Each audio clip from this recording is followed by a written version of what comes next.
All right, joining us now in studio to talk more Tokyo 2020 is someone who knows the Olympics very, very well. Karen Moss, or Karen Webb, I should say. Karen Webb is a veteran of 10 Olympic Games on the organizing side, on the marketing side, on the security side. You've seen it from every single angle. So Tokyo 2020, Karen, how will it be different? Well, I think as something Linford said, every organising committee, every host country wants their games to be different. It'll be different because it's in Japan, it's in Tokyo, so the culture will shine through. But I think one thing that's really standing out is the advancement, the use of technology. Everyone's talking about robots. I think the robots, there will be, it'll be a highlight. It's a little bit of fun, but they have a serious role as well. And I think the advancement in technology will aid security and certainly, crowd monitoring and the good flow of crowds. So there's a social legacy impact. There always is on the games. Tokyo, like London, which I think was a positive legacy from 2012, the regeneration of a new area. They'll have the heritage zone, which you were explaining earlier, and then the Tokyo Bay zone. And anytime there's regeneration of a city, that's always good for the residents.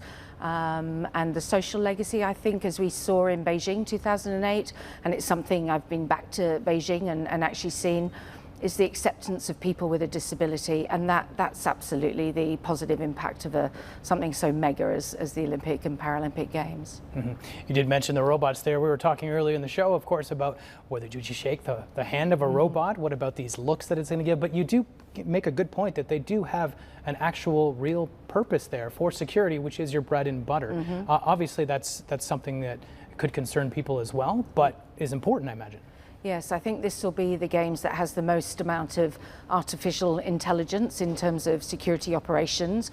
So I understand, apart from the fun aspect maybe of seeing a robot, there will be cameras placed on robots on police cars to help monitor even down to crowd movement, as I mentioned, but also crowd tension or any irritation, which has a security aspect. And then in remote areas of Japan, to make people feel like they're part of the Olympics. I understand there are different type of robots. Forgive me, I don't know all the robot terminology.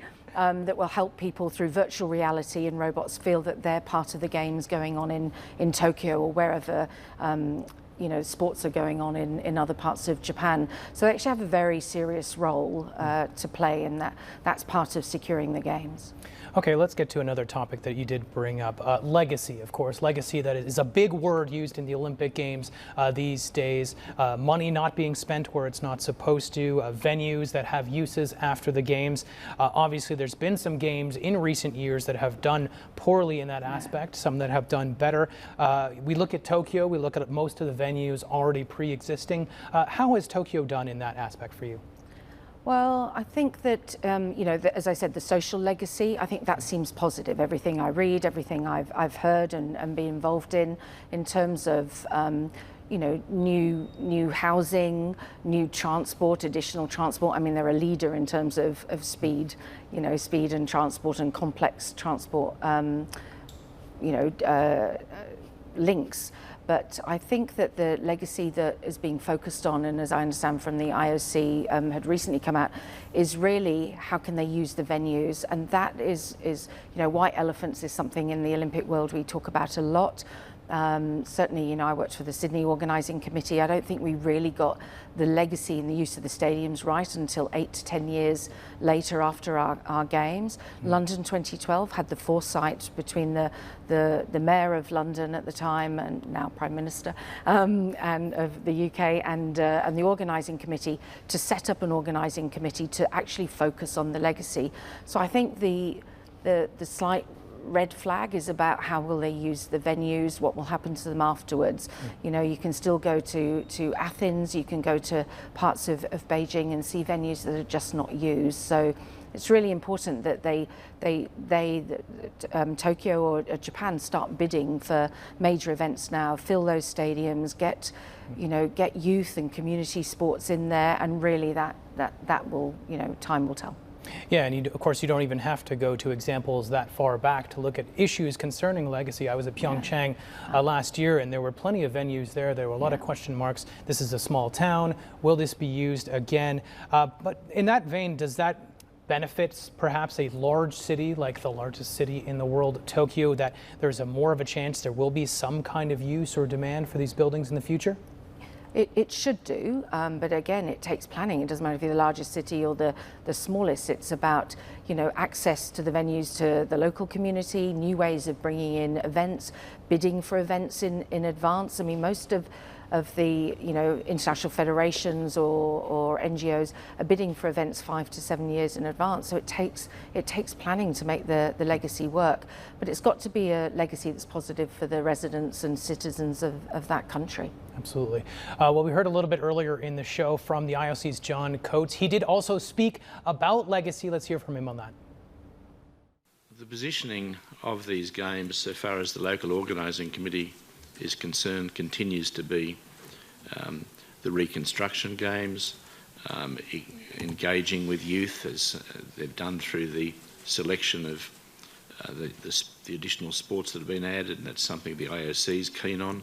So far as the IOC is concerned, the games are our first opportunity to make an impact on the cost of the games, both operationally and venue costs, through the introduction of our 118 Olympic Agenda New Norm recommendations. They were introduced after Tokyo was selected, but still many of them have resulted in significant savings, $2.2 billion by moving to existing venues, and then another $2 billion in operational cost savings. Well, there's John Coates from the IOC on how well Tokyo, in his opinion, has done in terms of all of the spending. How do you see that Tokyo has done in this vein, and what is the IOC, more specifically, what is the IOC's role in controlling spending for an Olympic Games? Well, obviously I worked, not with the IOC now, I worked there for nearly 9 years. It's a stated mission of Agenda 2020 to try and curb costs, because the bidding for the Games becomes untenable for some host cities. The issue is that when you're bidding for an Olympics and Paralympic Games or World Championships or any of that, there is a bid cost, and then as the Games get nearer, or there are venue building delays, or there are, security is a massive cost of the Games. And if you add more sports and you have more, which means more athletes, or if you try and equal the gender balance in Games, you're going to have more athletes. So the costs go up and up and up. And one way that the IOC can do that is that you don't start afresh with each Games. There is so much knowledge, there is so much knowledge transfer, that needs to be tightly controlled. So, and there are some things, be it ticketing, be it overarching security policies, that can be absolutely done, by the book, Games to Games. But obviously there's the overlay, there's legacy issues, there's the intricacies and the uniqueness of each city that will bring the costs up. So it's still a huge issue. Issue for the Olympic movement. Yeah, you're mentioning security a lot, which of course is not surprising. That is your current role, that is your current bread and butter. So when you look at the Games next year in Tokyo, what are the major security problems? What are the risks that we're looking at? What is the risk level really that something bad could happen in Tokyo? Well, my colleagues obviously at the ICSS, who are security and Olympic Games and sport security and safety experts, they have been over in Tokyo and, 4 years ago, 3 years ago, 2 years ago, conducting workshops specifically focused on cyber security and cyber threats. I think the more advanced each sporting event and the Olympic and Paralympic Games gets technology-wise, then the increased threats come with cyber threats. And I think that is something they've taken very seriously. I understand they've set up an elite police and security operation to handle that. As I said, technology is leading edge technology is being used to look at this, but they will not want a repeat of Pyeongchang when there were issues around drones and there were issues around Wi-Fi and internet and everything crashing. I mean, in today, as you know, as a broadcaster, you know, if you can't broadcast the games, that has massive impact to every part of it, from sponsorship to broadcast rights to the sheer fact that billions of people around the world don't get to see it. I think other security issues and things that aspects of and issues of the games they'll be concerned about is something I think you mentioned earlier, the heat and humidity.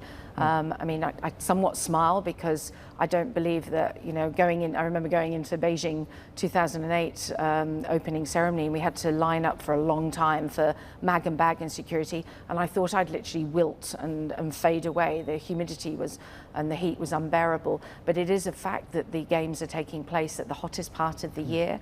You know, the other security threats, you know, apart from the lone wolf sort of security threat that unfortunately Tokyo saw with a lone driver going in and driving down a main street in Tokyo, that's a reality. It's a reality for all of us. Any major sporting event held in today's society is you know, the global spotlight is shining very much on that event, and hence it's far more attractive and appealing to those that, whether they're hacktivists, you know, hackers, or down to terrorists. So, but you've got to trust that Tokyo, you know, they've held the Summer Games before, but they've also been the host of 2 Olympic Winter Games. I was working in Nagano, and they're the host in just a couple of months of the Rugby World Cup. So I would really think you're in good hands. Yeah. All right, we should definitely have faith that they know what they're doing, hopefully, in that aspect. To another poignant topic, of course, one that was a big one, of course, at Pyeongchang last year is doping. It is integrity. What do you think going forward, looking at 2020? Is this still as big of an issue as it was last year, 3 years ago, or is it less? And what should be done with Russia? Okay, Russia Big question. might not. Yeah, I might not comment on that so much, but I think it's an even bigger issue. It's a bigger issue for the games on doping, the work of WADA, you know, some changes at WADA. It's an issue for every sport, and that unfortunately will continue. You know, all of the benefits, the accolades, the money that comes with winning, the ego makes some athletes that don't want to play fair and don't want to play by the rules, it makes them cheat. So every effort, more money needs to be spent on it. The sports need to take it very seriously, and you know, that just needs continued investment. The other area I think is a rising concern. Used to be that sport was just on the back pages, but doping and issues around poor governance, financial transparency in sport, poor integrity, bribery, corruption. You know, I've worked for organising committees and the IOC, and you know, we're hearing in Qatar, and they're often fingers pointed. And now the bidding process has to be very transparent. And you know, again, you know, our expertise at the ICSS is about, you know, fighting against you know, issues of sport integrity. There's increase in match fixing. There's increase in ways around. You know, it's all cheating, and I think it absolutely takes away from everything that we love and everything that's inspirational, aspirational about the best of sport. So it's a huge issue, and it will keep on being an issue. Okay. Of course, all massive issues we will be covering over the next 12 months leading up to the Tokyo 2020 Games. That's all we have time for today. I'd like to thank you, Karen Webb, for joining us here today. And of course, this has been our Tokyo 2020 1 year out program. Only 12 months until the next Summer Olympic Games.